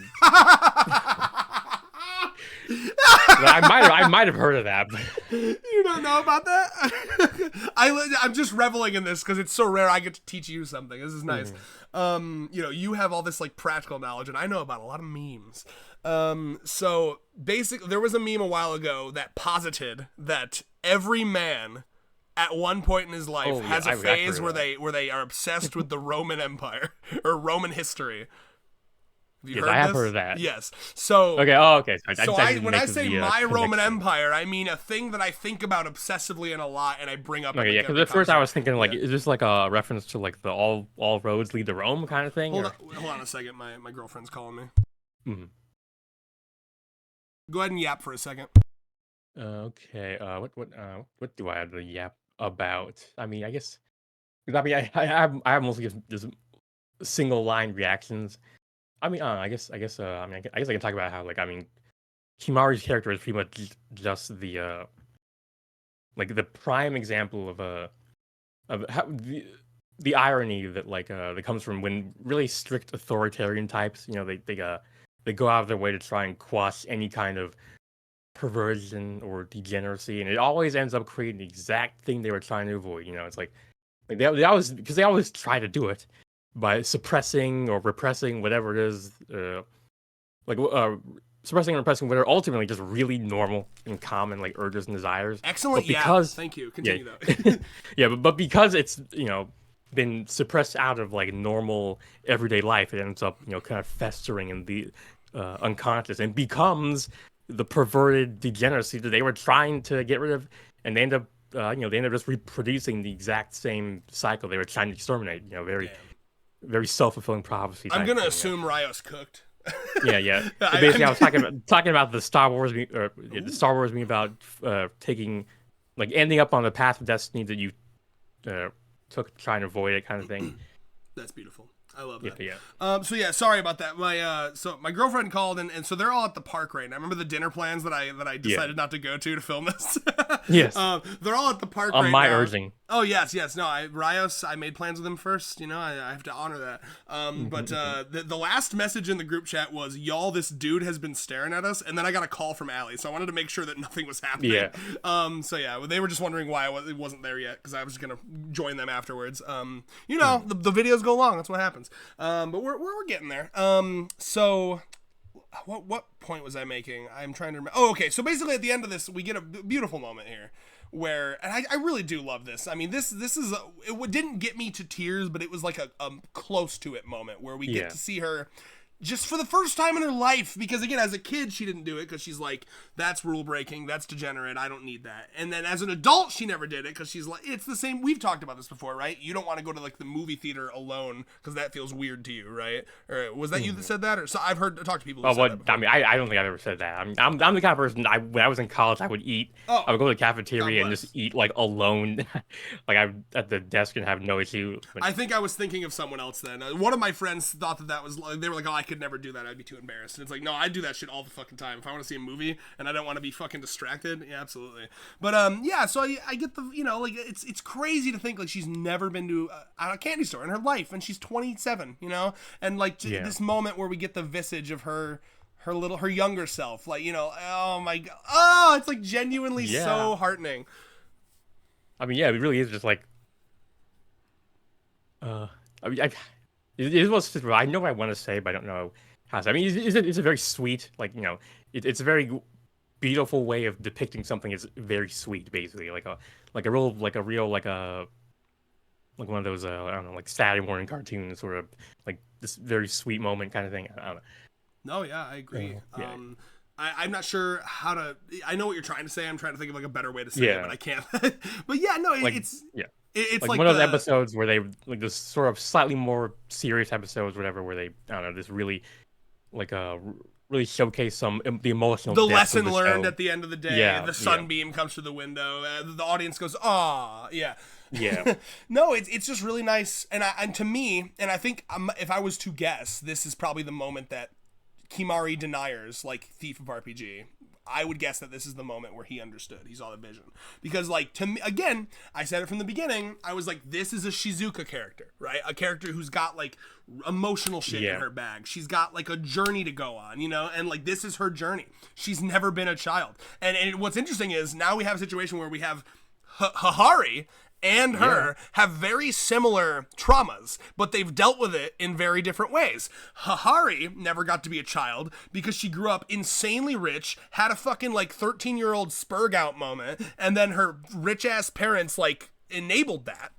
And we see the damage that caused her. And then this girl, Kimari, had the same thing, never got to be a child, but from probably a more middle-class upbringing, and like just because her parents were uber strict. So interestingly enough, they both got to never be a child, but one was because their parents were way too accommodating. And just like, I don't know, they basically ruined their own childhood through just like, whatever you want, honey. You want to get pregnant at 12, I guess. And then, And then to finish off the socioeconomic spectrum, we have Kishika, whose like parents were like, I guess like more like lower middle class. And she had to grow up early because they just didn't have the time to be raising their kids. So I mean, we get the full spectrum from upper class, middle class, lower class, basically. Yeah. Anyway. Thank you. Yeah, thank you for that input. Yeah. Thank you for that reminder. Ranking. Ranking. We're very class conscious here in Chaos Queer. Ranking the girls from poor to rich. Who's the poorest girl? Probably Tama, right? But for Tama, we found her homeless in a box. Yes. And Momoha is also up there in terms of poverty. That's gonna be a fun one. We should do that. We need to start just doing a random ass tier list. Yeah, like Backslash is always starting his videos, his streams with random ass tier lists. Maybe we can take a little leaf from his book. Mm-hmm. Cue that JoJo Part 5 character that's really hates that phrase. Oh yeah. Okay. Well, anyway, and then we end off here with her being like, "I've never had friends," and they're like, "We're friends. We're all friends." And I like this again because there's like this back and forth. Some of the girls do refer to the other girls as their wives, and I've actually I like them all referring to each other as wives. I don't think Kimari's quite ready for that yet, but he hasn't gotten to breaking that rule yet. Mm-hmm. But yeah, I mean, this is very cute, but also very sad because it is like, oh, her only friends are her students. She has no adult friends at all. And no, she does. She's got Natty and Momo. Oh yeah, and that's Tama, true. I guess. Bro, please, the adult. You got Yaku, The adult sesh will go so hard, bro. Yes, that'd be crazy. But yeah, this is a really objectively, if you overlook the sussy wussy, pedoey wedoey-ness of the situation, it's very sweet. You know what I mean? Like, this is objectively a good for her life, right? I mean, yes. She's got a community now. She's got friends now. She's got a hobby now. She's got, like, I don't know, a path in her life to, like... Yeah, she's allowing herself to let her hair down a little. Yes. Like, literally. Yeah. I can speak from experience that... Are you okay? It sounded like you got fucking tackled. What the fuck was that? Really? Yes. No. What was that? Well, because it sounded maybe like... because I was... Sometimes I'll do this thing where I see like a bit of dust on my keyboard, so I'll like take it off. So I might press the button. It sounded like you cut yourself off. Like it sounded like you cut off halfway through a sentence, and then I heard like on your mic. Yeah. That was me pressing that was me actually pressing the button while I tried to get rid of some dust on it. I thought you like fell out of your chair. No. Oh my god. But yeah, it's just a nice. I remember in my life, like, when I gained, like, a goal, right? And the goal was, like, losing weight. And I was seeing that happen. I was losing, like, 5 to 10 pounds a month. And it was just like, oh, wow. And now it gave me such purpose, right? And now, like, you have her. She's got this, like, pathway. She's got all these new... She's 27. She probably thought, like... her life was essentially over, right? You know, the people that say, like, the good times are in college and high school, and it's all downhill from there. I have a feeling she probably thought that, right? And now she's got this whole new world ahead of her, all these new experiences to try. I mean, that must be such a cool feeling, and that's kind of what I see in this final shot here with her super happy, of, like she knows now that, like, she's got infinite shit she's never tried in her life before that she gets to try now. And like that is going to make your life look so bright. The tunnel that you're going down, instead of like a light at the end of the tunnel, the whole tunnel is now illuminated. You know what I mean? I think that's beautiful. And it seems that the rest of the characters, they agree, and they're pulling the reaction guys meme. They're all like, yeah. Oh my god, I didn't even make that connection. Well, yeah, there is this weird, not even weird, but like I guess we know what Nakamura and Nozawa are into, but like there's more like up front than any other character. I think everyone in universe finds her thing hot as fuck. And like, well, yeah. Maybe they're not. I don't think they're like. Maybe like Hahari perhaps, and maybe like a no, bro. Because... No, you are lying to yourself. I feel like Aira at least has like a wholesome, or at least a non-sexual interest. He's happy for her. He's not like horny. Bro, look at Akko. That's like a blush. That's like a holy shit. That's 100%. No. I guess. No. I'm sorry. I'm so sorry. I mean, I was thinking it was just like the normal lovey-dovey like thing they do. And it looks so like different. Rentaro is not horny. He's just doing the Rentaro has 1% horny within him. We know this. Okay, well, he's 1% horny, but he's 99% as normal, being romantic, like they're being happy for. But yeah, I mean, obviously Hahari, without doubt, he's being horny as well as happy. I mean, those are like indistinguishable emotions for her. Are you gonna tell me that there's not a clear like amplification of characters reacting to this particular character's gimmick and saying, "Oh shit, that's hot."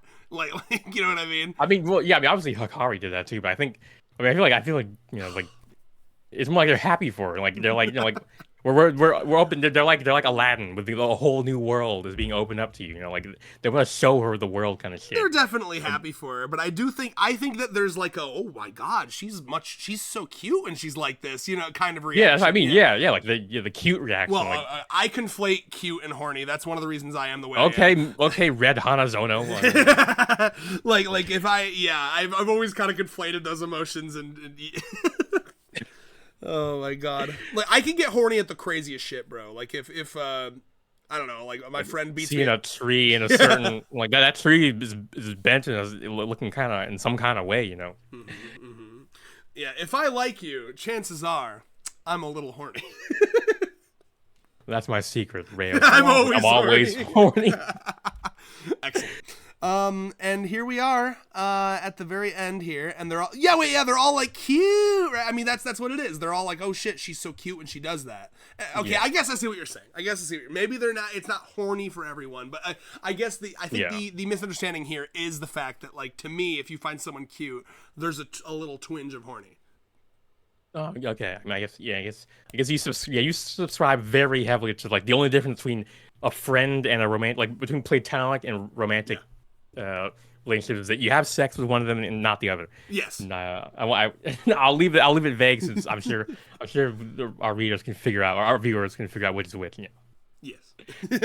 I'll leave that. I mean that's one of the reasons why I came out as bisexual like 5 years ago, because I was like, oh my god, like I would fuck any of my friends. You know what I mean? It's a prerequisite. Yeah. If I don't want to fuck you, I'm not going to be your friend, okay? All right. Wait, how do I even know I'm your friend if I don't want to fuck you? Oh my god, the demisexual shit is going hard right now, bro. I'll tell you what. You know what that means, right? Yeah. That's for me for real as well. Well, all right, that was excellent, and now we have another one of the daily lives. I mean, we missed a bunch, like from 14 to like 15. There's a bunch of little cute moments. Oh yeah, please. Like, I mean, I love the moment on page 14 where like Nemu falls asleep between panels. Yes. Like he's just happily sucking away the Monaka pastries, I guess, and then literally like 5 seconds later he's out. Yeah, and then I mean, then we get some Kimari tongue action over here. Oh yeah. Like, oh my. And then we get Rin being like, "It's like she's vomiting blood." Like, girl, you are stretching it. Also, Mimi's fancy as fuck mirror that she carries everywhere. Everywhere. Meru is he's giggling. You know, not every day you see her giggling. I mean, normally she's fighting the demons. He's fighting back the depression goblins. But I mean. But yeah, Kimari's innocence is perhaps maybe it is turning her on. Like, I mean, we haven't seen since we got that first mention of it in that little Kishika moment in that one daily life chapter. We haven't seen exactly what the nature of her interest in that kind of stuff is. So, I mean, for all we know, maybe this is horny for her, but yeah. Yeah, I mean, it makes sense, right? Like, yeah, I mean, I actually hadn't made that connection until you mentioned it here, but yeah, like, Meru looking at her and kind of enjoying this whole, like, oh my god, like, what's happening to Kamari right now is, like, a manifestation of Meru's ideology, which is that, like, the fairy tale childlike innocence is, like, what brings, that's, like, the main creator of joy in the world, and everything else is, like, suffering, right? So we've taken, like, this businesswoman out of, like, the corporate hell world that she's probably in. Well, I say corporate, but she's a teacher, so I guess I don't know what the hell world she's in. A hell. It's more like one of them like I almost had like a religious like wife, super like stayed like the what's the word for it? Like a house. I guess housewife. I mean, like the person who's like those women who like super into religion and following their role as a religion. You know, like the pilgrims, like the. Like, I'm trying to save you, but I don't know where you're going with this. I'm so sorry. Like this stereotype that she's based on, where the women who are very like strict the sheltered about religious religion, girl type shit.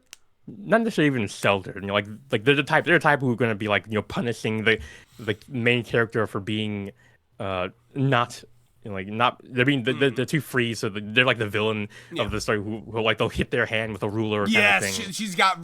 That's funny you say that. I should have said it earlier. I was thinking the same thing. She's got ruler smacking energy for sure. Yeah, like she's that type of character, and now she's being shown, the world. She's being broken out of her shell, and yeah, I'm sure for Meru that is perhaps orgasmic. I don't know. Yeah, well, I mean, obviously not. And I say this as the guy who just said cute is horny, but like not everything has to be. We switched places. I was giving you. I was like I was choosing to entertain your position, but then you're entertaining my position. Where it's like not everything is horny, Ray, like red or whatever. Yeah, we switch places. Like that's just how empathetic and understanding pilled we are. But no, I mean. Not like cute is horny for me, but not like I wouldn't say like every like hobbies are horny, right? If I'm watching a good anime, I'm not like bricked up, so like, it doesn't have to be. Yeah. But it could be, I mean, this recent Kizaru Luffy fight, I was almost bricked up. Oh. I gotta show you just some fucking no context animation from One Piece, bro. It's been real good lately. My man Luffy, Bugs Bunny ass cartoon fit, the mask, Jim Carrey the mask ass motherfucker versus a man who can travel at the speed of light. Imagine it for a second. That's the fight that just happened. Damn. Yeah, oh yeah. Yeah, that's. I thought this was about pirates. Well, I mean, like pirates, they steal. They're stealing the rules of reality. Like they can't even be constrained. Like not content to be free from the rules of society. They can't even be constrained by the rules of physics. You have no idea how hard you're cooking right now because that is literally the reason. That you did mention that. Like perhaps in the last review. From the very beginning, Oda, like from the very beginning, Luffy, when asked why he's doing what he's doing, was that his answer was, "I want to be the freest man on the sea. I want to be the freest person in the world." It's all about freedom for him. So of course, as we all know, the laws of nature are just they're really restricting, Like the fact that I need to exist in one place at one time, that's messed up. Agreed. That's that's an unjustifiable hierarchy. It is, and I think as leftists, we should be tearing down the hierarchy of the laws of physics, Oh my lord. And if you want to free yourselves from the shackles of physics and reality, like and subscribe. Yeah, because that's the one justified hierarchy, liking and just commenting on YouTube channels. Mm-hmm. The one justified hierarchy is us as the content creators and you as our adoring fans. Yeah. I'm okay with that one. Oh my, yeah. Fucking shout out to Zinja's Nightmare on Discord, who randomly messaged me once on Discord, like randomly, and he was just like, "Hey, you're never gonna let this go to your head and become an asshole, right?" And I'm like, "I don't think so. I'm not planning on it." And he's like, "All right, good." And I'm like, "Okay, man, that was a little out of pocket, but fair enough." I mean, it's a good to be, I guess, sure of it, if you're a fan, because I certainly hope I'm not. It made me think, like, why is it coming off like I am? Yeah, I mean, I don't know how tuned in you are to the VTuber and indie space, but I mean, we did just recently get a. I mean, granted, again, that person was always kind of. It turns out that person was always an asshole behind the scenes. They didn't as it always is. Yeah, they didn't become an asshole. They were always one. They were hiding their power level, man. I feel like a lot of times it's like that. Yeah, I mean, I think how many times have we seen someone? Have we actually genuinely make the transition?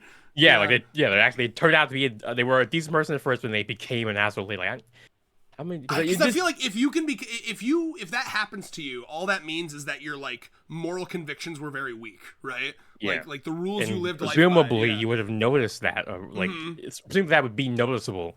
What we're trying to say is that Rios and I are better than everyone. Yeah. We're built better, like. Oh, I will never get over it. Every time. Like another shout out is because we've entered the shout out zone. Okay, Thief of RPG. Thief of RPG. I don't know how this fucking happened. Thief of RPG got like auto banned from our comments for like a week. Wow. Like he was commenting and nothing was so remember the stream review we did, he was commenting and like nothing was showing up, and he was like, I noticed you guys didn't respond to any of my comments. Were they not showing up? And I was like, no. And I had to like Google how to do this, but I got to like the banned from channel list, and sure enough, he was there, and I was like, how did that happen? Like, that's weird. You know, and I Perhaps an accident. Yeah, I was like, if it ever happens again, let me know. That's very weird. But anyway, all this to say, he glazed me hard. He was just like, oh, thank you so much for doing this. This is one of the best interactions I've ever had on any YouTube community. And I was like, oh man, thank you. He's like, you're so, I don't know. He was just glazing me up, and then so first of all, I was like, oh, thank you, that's so nice. But then also, every time a moment like that happens, I think of that TikTok audio. I think they were doing like a Light Yagami parody, but it's like, am I better than everyone? It's so good. It's so good.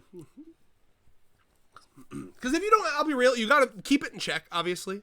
Don't let yourself become an arrogant asshole. But I do think that everyone deserves an occasional moment where you need to be proud of yourself. You need to look definitely around and be like, I am a good person, and I've done great shit in the world, so like, yeah, I'm kind of the shit. Just every once in a while, exactly. We're both kind of the shit, Rios. I'm gonna high five you through. We're not the full shit, just kind of. I'm gonna slightly tap my microphone, and you need to do yours at the same time, and we're gonna make. I was gonna clap my hands. Oh, okay. Ready? 3, 2, 1. 2. All right, that was a high five. Imagine it. All right. Yeah. So that'll be another exercise for the viewer. Yeah. Everyone high five at the same. If we all clap at the same time, can we destroy the world with our 600 people? Yeah, we're one of those like Kurzgesagt. Like, what if everyone clapped their hands at the same time? The one I was thinking of was, what if everyone jumped up and down at the same time? Like, we all got into one place. I think the consensus is consensus was that, I mean, the Earth would move like a negligible amount. It was like something like, I don't know, like point, one nanometer. Point. Yeah. That's cool to know that we can have an effect like that. Yep. All right. Final thoughts, Mr. Rios. I mean, you were going to talk about the next, another lovey-dovey days. Some lovey-dovey. But I mean, looking forward to that. We've bitched about it in the past, but they do end up being some of our best reviews. I was going to say, Moonlight? Moonlight? We've been... Hold on, wait, I gotta call him out. Moonlight is dreading it right now. Moonlight is like, oh, fuck! And we're like, eating good. This is our bread and butter over here. The grapes are being descended into my our hands mouth. Together. Feed us, knock us off. Feed me. Listen, man, was it a lovey-dovey one or a normal one when we got the post-Tsundere Clarity car and like gym equipment push? Because that was peak. That was a good one. You remember that? I don't remember what type of daily life that was, but that feels like a lovey-dovey one because he was like, "Oh my God, your face is so beautiful." We get peak, and now fucking Kimari gets to join the lovey-dovey. I'm really excited for that. So I leave you with this final question for the comments, viewers. If Kimari was here a handful of chapters ago during the aquarium chapter, what creature would she have been? Ooh, that'd be nice. And then, if she was here during that time, that means she would also have been here during the Hahari, I want to play a game chapter. So what kind of baby would she have been? I think that she would have come back and been actually mad. She she'd be like, never fucking do that to me again. I will call the police.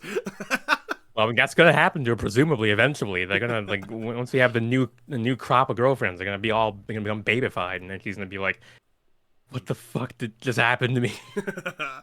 Well, if you want to be babyfied, like the video again. Yeah, baby girl, baby viewer. End with that. Yeah. We're ending on that, Rios. That's gonna be the last thing because everyone has 5-second attention spans. That's gonna be the last thing they think about. Oh my lord. Well, I mean, I guess I have nothing to complain about. Goodbye.